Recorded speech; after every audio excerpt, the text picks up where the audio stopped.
Right then, so we've got the Premium 40 from Bulhawk. This is the next model up. I've been looking forward to getting this one for a long time. So I've had the Premium 32 for 2 years, and if you haven't seen that video yet on the installation process of the 32, then go and check that out. And after this video, we are going to be doing the Premium 50, which is the big boy, which is the beast. I think all three of these models cater for different environments, and we're going to go into that more later on in the video. So the first part of this is going to be the installation, how to put this gazebo up. If you have just bought this gazebo, then this is going to be the video for you to check how to put it up safely, easily and efficiently. But most importantly, I'm also going to go through the prices and the costings and also the specifications and how I spec'd it up. And I've also added a few little mods to this one now, which is going to make life a lot easier if you are working on a driveway or out in the open somewhere.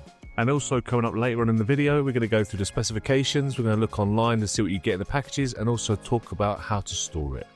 So let's get into the installation process and see how we can get this gazebo up safely and securely, ready for work. And the other thing you're surprised to see is I've got this gazebo on a set of wheels, which makes life a lot easier when I'm escorting this around the car park.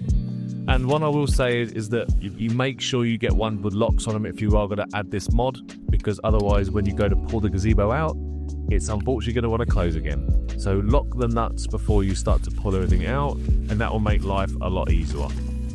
So now moving on to the next step, once the wheels are all locked in place, is extending the gazebo. Grab it by the arms in the middle, you can pull it out and then you go underneath and you can lift this up to get it into place. And if there's two of you don't really need this step, but if you are on your own, it is helpful to get yourself ready to clip in the corners. So the next part is obviously to click these into place. You've got a little stopper on here which allows you to release it, but all you have to do is hold onto the frame, push up, and that'll locate into place. So all's left to do in this next step is just to go around and secure all four corners. And as you can see, putting my foot on top of the wheel gives me the ability to clip this in nice and safely. If you do have a different type of gazebo like the 32, then I would recommend pulling the legs up first before you clip this in, otherwise you could snap the bracket. So now you're on to the next step of obviously lifting up the legs. I always work on the narrowest side first, the 3 meter side, instead of working on the width ways. Because if you work on the width ways, what it tends to do is it will have too much weight falling over. But if you do it on the longer sides, you'll find that with the legs being a bit narrower, the stability is a little bit easier. So all you have to do is the same as the top. Just click the button in and you have 3 adjustment levels. And because I've got the wheels on this, put my foot on there, and just click that into place. And so just like the previous step, you're going around all 4 corners and making sure they're clipping into the first notch. I would recommend just going onto the first notch first, not going on instead of going up to the 3rd notch, because obviously the gazebo is now in that state where the legs are flimsy. So if you try and lift it up too high, you could end up putting too much pressure on all the joints.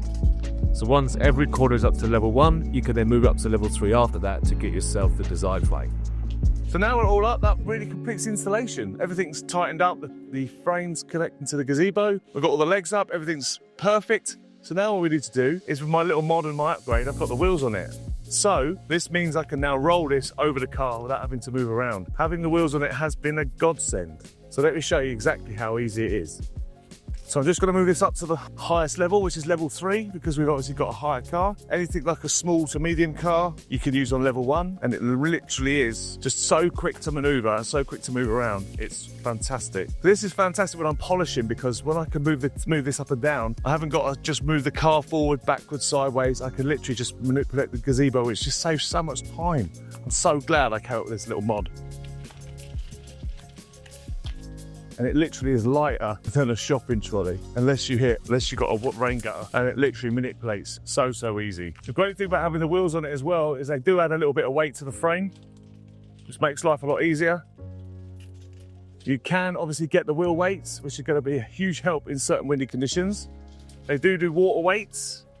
They also do metal weights, and the metal weights are going to be much easier. But you can also fill the water weights for the sand for that extra bit of weight. And like I say, when I'm working away now, I can just move this up and down. It makes life so much easier. It's such a great mod.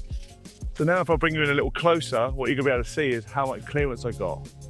You can see these wheels are awesome. They give you that extra 6, 7 inches, maybe 8 inches of height. That's going to give me so much more room up the top here. Look at the clearance. If you are someone who likes to work on vans, this is going to make it a lot easier, because I think, unless you've got a transit van, you're going to find this a lot easier. So let's talk through some of the modifications you can get for this gazebo. They do a different range of colours.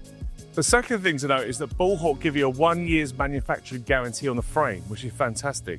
And if you are going to store this outside, then just take the cover off, reduce it down, take the cover off. You'll be fine in the wind when this cover's off, but obviously when it's on, it'll turn into a sail. And as you can see from this little outtake, this thing will move with the wheels on it. Nasty now. Make sure you tighten the legs when you do it. Put the wheels on.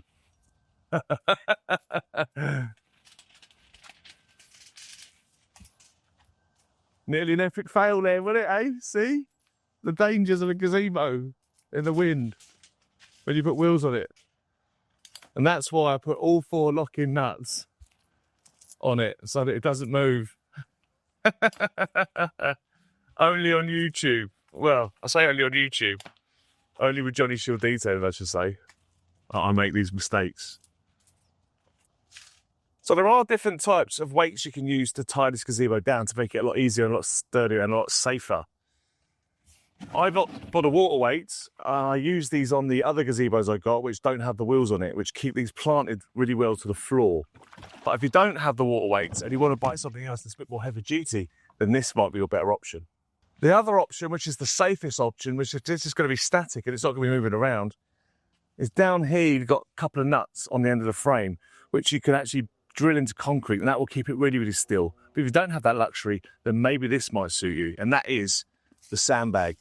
The sandbag is it's super heavy, much heavier than the weights, than the water weights, and it's really, really easy to set up. You have these little towing eyes on the side, which you can just clip in. And all I do is with my sandbag, just hook this on, tighten this up,